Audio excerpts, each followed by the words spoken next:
ధరల స్థిరీకరణ నిధి.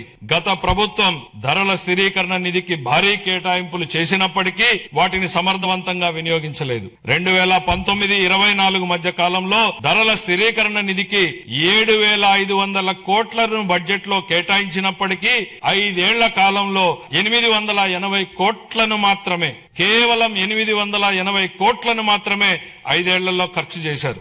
అవసరమైన సందర్భాలలో ప్రభుత్వం ఎంత వేగంగా స్పందించాలనే దానికి మా ప్రభుత్వం ఉదాహరణగా నిలిచింది. ధరల స్థిరీకరణ నిధికి 300 కోట్లను మాత్రమే కేటాయించినప్పటికీ ఒక్క సంవత్సరంలోనే 1,200 కోట్లకు పైగా ఖర్చు చేసి రైతులకు ఉపశమనం కల్పించాం.